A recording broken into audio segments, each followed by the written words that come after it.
북한 노동당 창건 제75주년 기념 열병식에서 공개된 북한의 신형 전차.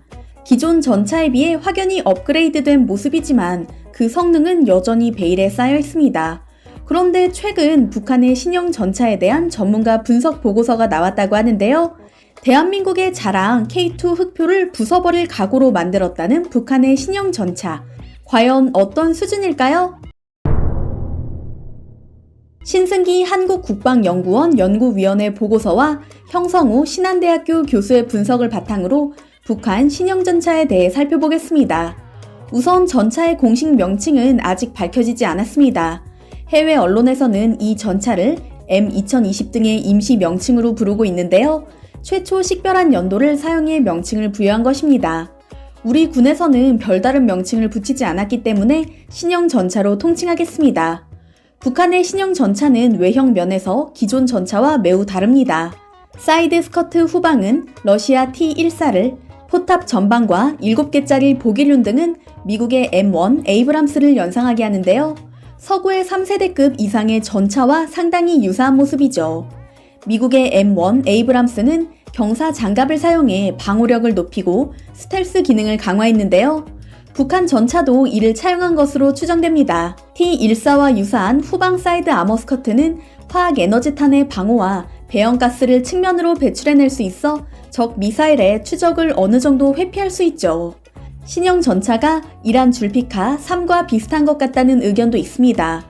줄피카 3의 차체, 포탑, 반응 장갑 설계와 북한의 선군호 전차의 무장 시스템을 결합하고 여기에 러시아 T-14의 설계 개념을 적용한 게 아닌가 하는 추측인데요. 부족한 기술은 중국이 지원해 줬을 것이라는 의견입니다. 북한과 이란이 오래전부터 군사 교류가 활발했다는 점을 고려하면 이란의 줄피카-3 전차 기술이 북한에 넘어갔을 가능성이 있죠.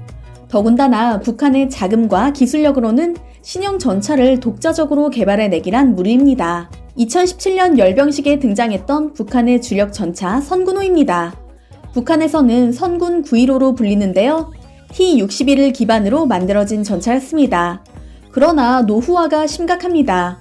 열병식에서조차 통제 불능에 빠져 연기를 뿜어내며 대열에서 이탈하는 전차까지 있었을 정도니까요. 설계나 완성도 측면에서 판단할 때 북한은 확실히 기존의 선군호 전차에 비해 괄목할 만한 전차 기술 발전을 이룬 듯한데요. 선군호에 비해 신형 전차는 높이는 낮아지고 앞뒤 길이는 크게 늘어난 것으로 보입니다. 피탄 확률을 낮추기 위해 전차를 납작하게 설계하는 대신에 포탑과 차량의 전면부 장갑은 강화한 것이죠. 오늘날 대부분의 해외 최신 전차들이 이런 형태입니다. 때문에 보기륜이 기존보다 1개 더 늘어난 7개가 됐죠. 그러나 이런 설계는 그다지 특별한 것이 아닙니다. 미국과 러시아, 중국은 물론이고 한국의 K2 흑표까지 훨씬 오래전부터 적용한 설계 방식이기 때문입니다. 화력 또한 선군호보다 업그레이드된 모습입니다. 주포는 선군호에서도 사용되었던 125mm 활강포를 부착했고 호수와 전차장이 별도의 열 영상 장치를 가지고 있어 헌터 킬러 기능과 야간 전투 능력이 향상된 것으로 보이는데요.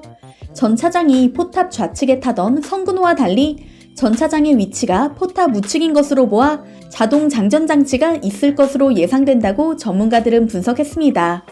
또한 포탑 측면부에 이연장 대전차 미사일 발사기를 장착했는데요. 한 가지 주목할 부분은 포신 앞쪽 끝부분과 포방패 위쪽에 달린 동적 포구 감지기입니다. 사격 전에 포신의 미세한 휘어짐을 감지해 조준 사격에 반영하는 장치인데요. 한국의 K1, K2, 그리고 서방권의 3.5세대 전차에만 장착돼 있습니다. 만약 이 장비가 진짜라면 북한이 정밀 이동 사격 능력을 보유하고 있다고 봐야 할 것입니다. 한편 K2에 있는 3.5세대 전차 핵심 기술, 능동 방어 체계도 확인됐습니다.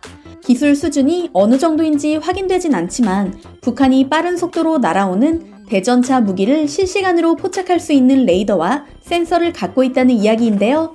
러시아 T-14에 탑재된 것과 매우 유사한 모양으로 러시아 기술을 확보한 것이 아닐지 추측되고 있습니다. 앞서 언급한 센서에 대해서는 전문가들 사이에서도 의견이 나뉩니다. 신형 전차의 첨단 센서치곤 좀 투박한 것이 있어 일부는 가짜일 수도 있다는 분석이 나오고 있기 때문인데요. 어찌됐든 당장 확인이 불가능한 부분입니다. 기존 전차와 비교했을 땐 놀랄 만큼의 성능 향상을 이뤄낸 신형 전차지만 그렇다고 K2 흑표와 동급으로 볼 수 있느냐는 질문 앞에서는 전문가들은 하나같이 고개를 저었습니다. 뒤떨어진 엔진 기술 때문에 신형 전차는 고속 기동이 불가능할 것으로 예측되기 때문입니다. 일단 44톤인 성군호보다 훨씬 긴 신형 전차에는 앞서 말씀드린 각종 추가 장비까지 달려있어 무게가 50톤 전후로 추정되는데요. 제대로 속력을 내려면 최소 1200마력의 힘이 필요한데 800마력 이하의 저출력 엔진을 주로 사용하던 북한이 고출력 엔진 기술을 갖고 있을 리 없다는 것이죠. K2 흑표의 파워팩은 1500마력인데요. 이는 현재 미국과 독일 등 극소수 국가만 보유한 고출력 엔진 기술인데다 어찌어찌 엔진을 만들었다 해도 북한이 그보다 더 어려운 변속기를 개발했을 리 없다는 의견이 더해졌습니다. 즉, K2 흑표의 최대 시속 70km와 비교하면 북한의 신형 전차 속도는 확연히 뒤떨어질 것이라는 분석인데요. 성군호의 최고 속도가 시속 60km니 성군호보다 무거운 신형 전차는 그보다 훨씬 느릴 것으로 예상됩니다. 또한 K2 흑표 전차의 주행 영상을 보면 군사 전문가들이 왜 하나같이 입을 모아 북한의 신형 전차는 K2를 이길 수 없다고 단언했는지 알 수 있습니다. 1500마력의 강력한 엔진으로 푹푹 빠지는 사막 모래지형을 시속 70km로 달릴 뿐만 아니라 흙먼지를 일으키며 거침없이 언덕을 질주하는 영상을 보면 과연 지구상에서 흑표가 달리지 못할 곳이 있을까 싶을 정도거든요. K2의 성능은 해외 유명 언론이 먼저 극찬할 정도입니다. 헝가리의 군사 전문 매체 아라피아라트와 캐나다 하카스는 K2 흑표는 전차 성능 중 최고라 평가받는 M1 에이브럼스 시리즈와 비교해도 뒤지지 않는다며 최근 생산된 전차 가운데 가장 최신 설비가 장착돼 있다고 설명했는데요. K2는 해당 매체가 뽑은 파괴력 강한 전차 순위 2위와 4위에 오른 바 있습니다. 한편 신연구위원은 북한이 기동성을 포기한 데에는 이유가 있다고 말합니다. 우리 군이 공격할 경우 현재 북한의 기술력으로는 공격력과 기동성 측면으로 도저히 해볼 수가 없으니 차라리 방어력을 높여 생존 가능성을 강화한 것이라는 해석입니다. 즉, 북한이 한국의 K2와 맞붙는다면 절대 이길 수 없다고 판단해 이런 전략을 세웠다는 것이죠. 게다가 신형 전차가 전투가 가능한 실물이 아니라 주행만 가능한 목업이라고 보는 시각까지 있습니다. 2018년 공개한 성군호에 비해 무려 수십 년은 앞선 스펙을 지닌 전차를 북한이 단 2년 만에 개발해냈을 리가 없다는 이유 때문입니다. 한편 열병식에 등장한 신형 전차는 총 9대. 북한군 전차 중대의 규모를 고려할 때 최소한 2개 대대분 이상을 보유하고 있을 것으로 예측되는데요. 북한군 전차 중대는 전차 10대, 전차 대대는 31대로 편제되니 적게는 20대에서 많게는 60대 정도가 아닐까 싶습니다. K1과 K1E1 1100여 대, K1A1 1050여 대, K2 또한 100여 대가 넘게 보유하고 있는 우리 군은 북한과 비교할 수도 없는 막강한 전차군단을 자랑하죠. 그러나 노후화된 전차를 3세대급 이상으로 발돋움시키고자 하는 북한의 의지가 명백히 드러난 만큼 경계를 늦춰서는 안 될 것 같습니다. 한국형 전차의 포문을 연 K1부터 세계적인 전차들보다 우위에 있는 K2 흑표까지 대한민국의 자주 국방을 향한 노력은 지금 이 순간에도 계속되고 있습니다. 미국의 소리 VOA 방송에 따르면 미 국방부 존 커비 대변인이 한국이 우크라이나에 도움을 주려 한다면 우크라이나는 분명히 한국의 지원을 환영할 것이라는 의견을 밝혔다고 하는데요. 다른 나라도 아닌 한국을 가장 먼저 입에 올렸다는 사실이 의미심장해 보입니다. 미국은 한국이 어떤 지원을 하길 원하나라는 기자의 질문에 주권적 결정 사안이라며 말을 아꼈지만 한국이 뭔가 액션을 취해주길 바라는 모습이었는데요. 수많은 나라 중에 왜 한국이었을까요? 대한민국이 러시아에 대항할 수 있는 것은 바로 이것을 보유하고 있기 때문이 아닐까요? 우크라이나 동부 도네츠크 마리우폴에서 79세의 할머니가 소총을 겨누며 군사훈련을 하고 있는 모습입니다. 최근 러시아군은 우크라이나를 3면에서 포위한 형태로 병력과 장비를 집결시키는 등 침공 가능성을 노골적으로 드러내고 있는데요. 해외로 도피 중인 정치인들과 달리 우크라이나 국민들은 남녀노소 불구하고 총을 들고 훈련을 하는 중입니다. 평생 살아온 터전을 잃고 싶지 않기 때문입니다. 사실 군사력으로만 따져도 우크라이나는 러시아와 겨뤄볼 수 없는 수준입니다. 현역군 규모만 해도 4배 이상이며 기갑 전투 차량과 자주포, 전투기 등이 적게는 3배에서 많게는 20배까지 차이가 나기 때문이죠. 가장 문제로 손꼽힌 것은 군사 무기입니다. 우크라이나가 소비에트 연방의 핵심 국가였던 만큼 거의 모든 무기는 구소련 당시 제작된 모델로 러시아와 겹치는 것이 많다고 하는데요. 일례로 우크라이나 기계화 부대는 ES-19 152mm 자주포와 이보다 구형인 ES-3, ES-1 자주포, D-20 등의 구형 견인포를 보유하고 있지만 구형 모델의 경우 노후화가 극심해 과연 작동이나 할지 걱정될 수준이라고 합니다. 상황이 이렇다 보니 우크라이나에서는 구형 자주포를 교체해야 한다는 목소리가 높아졌고 우크라이나군은 신형 자주포 도입을 추진하기 시작했는데요. 그들은 러시아와 국경을 맞대고 있는 핀란드와 스웨덴은 물론이고 이웃나라 폴란드는 어떤 자주포를 쓰고 있나 살펴보기 시작했습니다. 핀란드와 스웨덴은 러시아의 안보 위협이 거세지자 나토와 협력해 사실상 동맹에 준하는 군사 협력을 만들어냈을 뿐만 아니라 자체 국방력 강화에도 힘쓰고 있습니다. 중립국에 속했던 두 국가의 움직임은 2014년 러시아가 우크라이나 내전에 무력 개입하고 크림 반도를 병합한 후로 확연히 달라졌습니다. 러시아 전투기가 핀란드 영공을 밥 먹듯이 침범했을 뿐만 아니라 스웨덴 스톡홀름 인근 해역에도 러시아 잠수함들이 출몰했기 때문이죠. 더 이상 러시아의 눈치를 볼 필요 없겠다고 생각한 두 나라는 2016년 미국과 방위협정을 체결하고 스웨덴과 핀란드 영토 안에서 나토군의 군사훈련까지 허용하기로 했는데요.